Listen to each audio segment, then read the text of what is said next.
Hello again. So happy to be with you all once more, and I hope you're enjoying your morning. Already, we've heard some incredible discussions between tribal leaders and my colleagues from across the Biden-Harris administration. I'm grateful to Secretary Miguel Cardona for our conversation on the importance of educational opportunities for Native youth, in particular, Native language preservation. Our children deserve to inherit the knowledge our ancestors sought to pass down, and I'm proud to build on our work together. We had the privilege to hear from Surgeon General Vivek Murthy on our prioritization of mental health services across Indian country. Addressing intergenerational trauma will require dedicated attention and funding, and I'm grateful for his partnership on this front. And we've explored next steps for economic development across Indian country, which demands fair and equitable access to capital. Tribes deserve to grow their economies meaningfully, and I appreciate the commitment of Chief Lynn Malerba and Administrator Guzman to this critical work. Yes, you can applaud.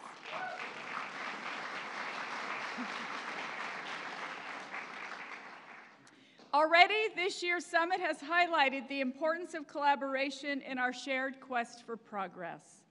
Without our friends and champions across this historic administration that President Biden built, Indian country would not see the extraordinary progress and investments that are already improving the lives of so many.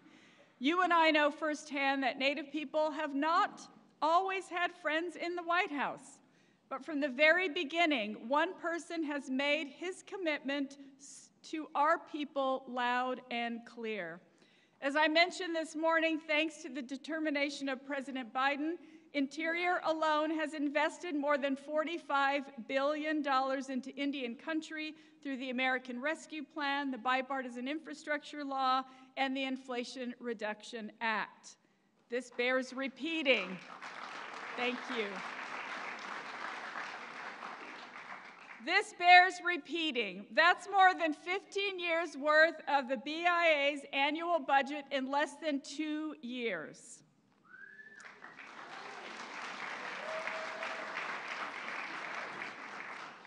I am so proud to lead this work here at Interior. This agency, once charged with assimilating our people through family separation, is now leading the work to heal those broken promises and to strengthen Indian country. From day one, thank you. From day one, President Biden has followed through on his promise to advance the priorities that matter to all of us. I am so deeply grateful for his unwavering and personal commitment to our communities. It's such an honor to welcome someone who leads with integrity and a genuine dedication to our people and to our country. Everyone, please give a warm welcome to President of the United States, Joe Biden.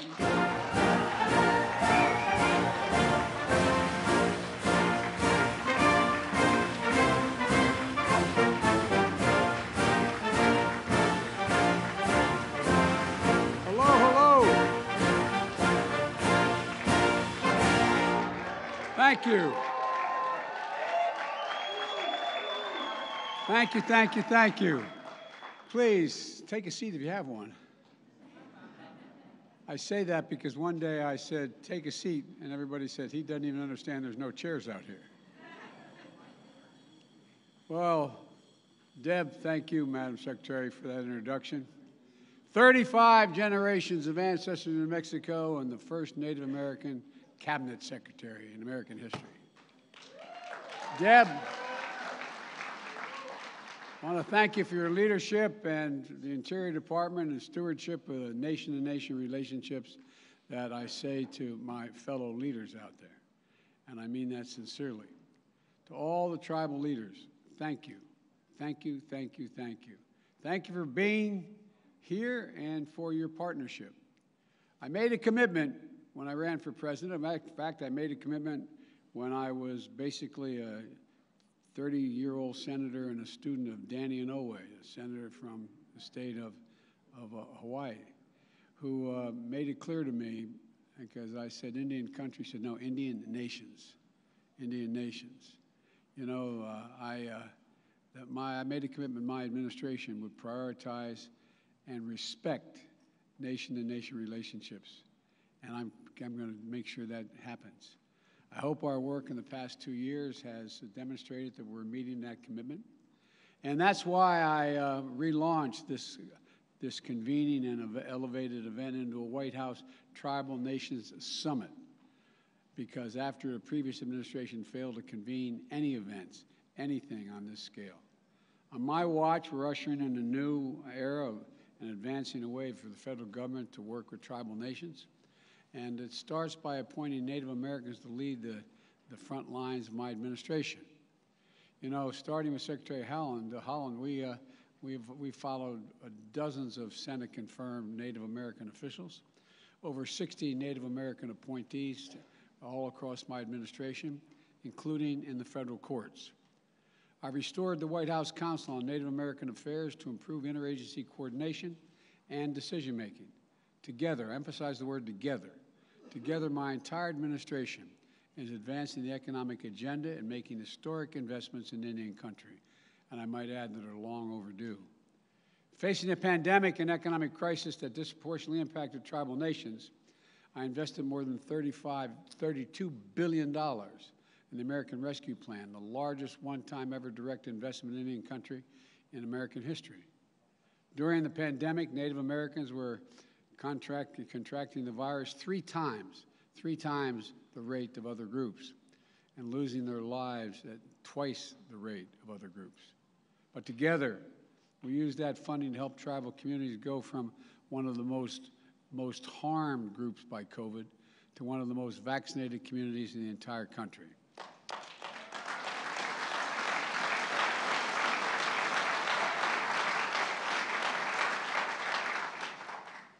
And to all my fellow leaders, you use that funding to address other critical needs as well, such as housing, food assistance, support for tribal economies, and for schools and language. In fact, last year, Jill, my wife, traveled with Deb to the Cherokee Immersion School in Oklahoma. The Cherokee Nation used part of this funding to start building a second school and revitalize the use of the Cherokee language. By the way, she spent a lot of time on other reservations, other nations as well. I'm worried she's not going to come home one of these days when she goes. You think I'm joking, I'm telling you. If I hear more about the Navajos than I hear about me. You all think I'm kidding, don't you? Anyway, learning native language leads to better outcomes in school, builds confidence in students, and passes down old traditions to new generations. It matters, but it didn't stop there. Together, we're continuing to make a difference.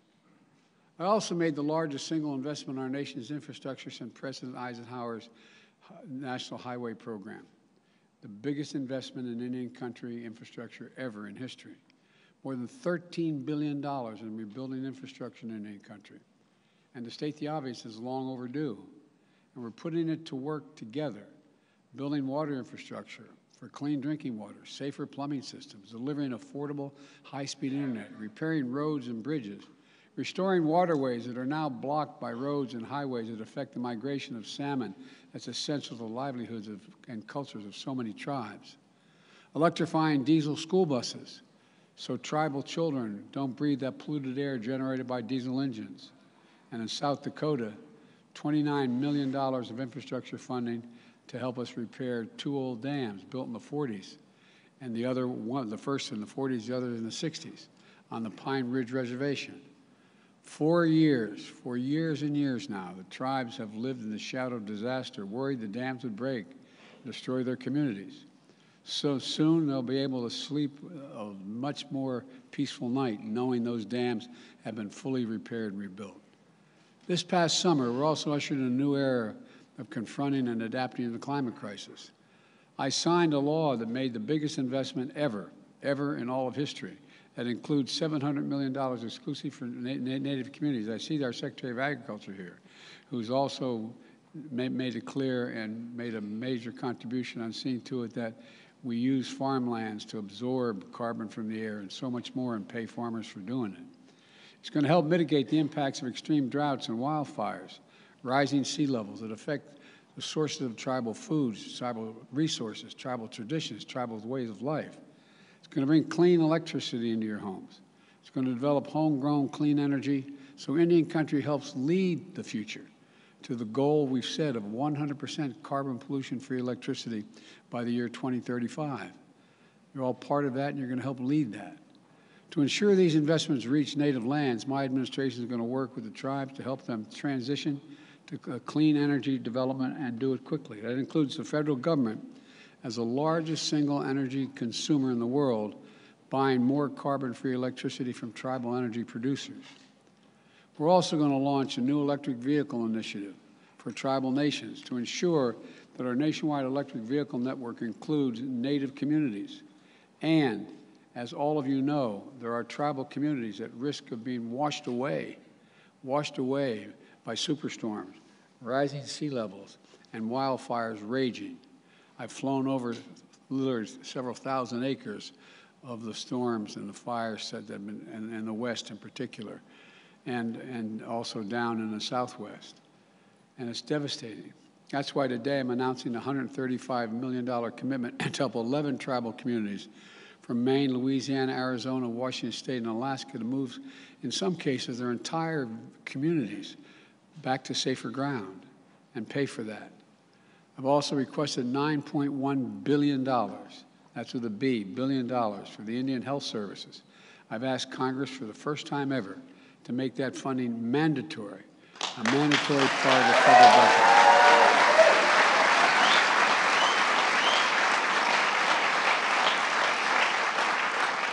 That means the funding would always be there, and it insulates Indian Health Services from budget uncertainties to make it harder to deliver the care Indian country needs and deserves. Thank you. Well, we got to get it done. I need your help in getting it done. And here's another thing that's very important to me. In last year's summit, I signed an executive order to improve public safety and the criminal justice for Native Americans and to respond more effectively to the epidemic of missing and murdered Indigenous people. Since then, the United States Department of Justice and Interior have created a lead new federal agency enforcement strategy that takes the special circumstances of these crimes into account. This is a priority to me and to the Justice Department. And so it's using the Violence Against Women Act, which I wrote myself 30 years ago, as my sister would kid and say, with my own paw. I sat down and wrote that because I feel so strongly about it, to end the scourge of violence against women everywhere. This year, I was proud to sign a reauthorization of this law that includes historic provisions that strengthen tribal sovereignty and safety. And today,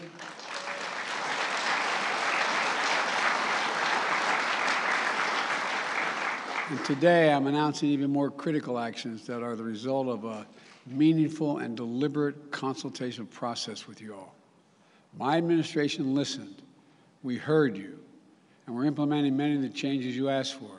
Today, I signed a new presidential memorandum that improves consultation between the federal government and tribal nations based on key principles.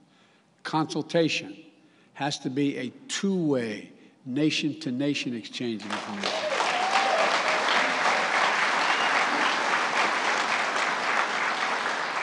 Federal agencies should strive to reach consensus among the tribes. And there should be adequate time for ample communication. Federal agencies should prepare a public record for what's transpired during those consultations, and tribal nations should know how their contributions influence the decision-making. And this is a new presidential memorandum requires all relevant federal agencies to get annual training on tribal consultation process. Let me say that again. All federal agencies.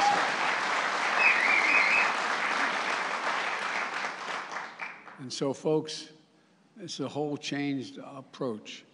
My administration also continues using all the available authorities, including the Antiquities Act, to protect sacred tribal lands. Deb was with me.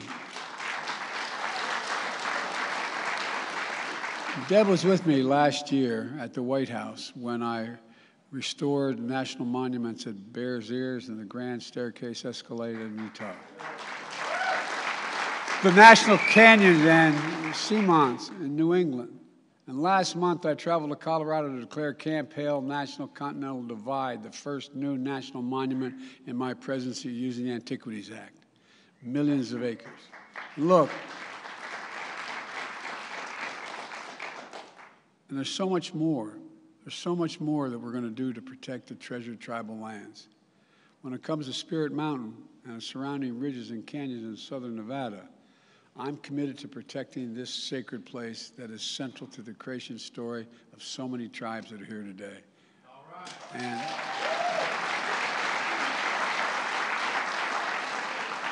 And I'm grateful to so many of you who have led the fight to protect it. I especially want to thank Nevada's congressional delegation. I know there's a lot going on. Well, I can see a couple here now. I see Dina Titus is here. Dina, how are you? Thank you for the support. Is Catherine here? Cortez Masto? She and Senator Rosen. They both are. There's a little action going on in the United States Senate to try to prevent a rail strike. Is Representative Lee in Horsford here? Well, you got the best of the group here, Dana. She's an old friend and a strong supporter. And I look forward to being able to visit Spirit Mountain and experience it with you as soon as I can. And folks, look, I also want to thank Raul, Chairman of the House Natural Resources, and for his leadership across the board on all the efforts I've talked about here today. I'm also announcing that Deb, as Secretary of Interior, will continue to work with the Secretary of Agriculture, as I said, is here, to co-stewardship the federal lands, because that's what it is.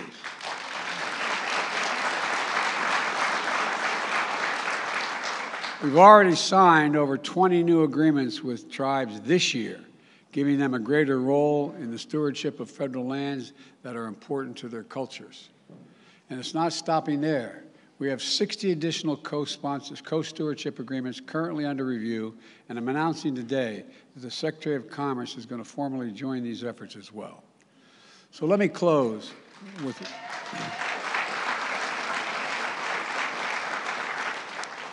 a word my dad used all the time: respect. Everyone's entitled to be treated with respect and dignity, the dignity that comes from just being who we are. This is especially true for tribal nations, to whom the United States owes a solemn trust and treaty obligations that we haven't always lived up to. When I talk about respect, here's what I mean by respect. Respect for tribes as nations and treaties as law. Respect for, beg your pardon? I thought you said no. I was getting a little worried. I thought somebody said no. Respect for indigenous knowledge and tribal consultations as a key part of the federal agency decision-making.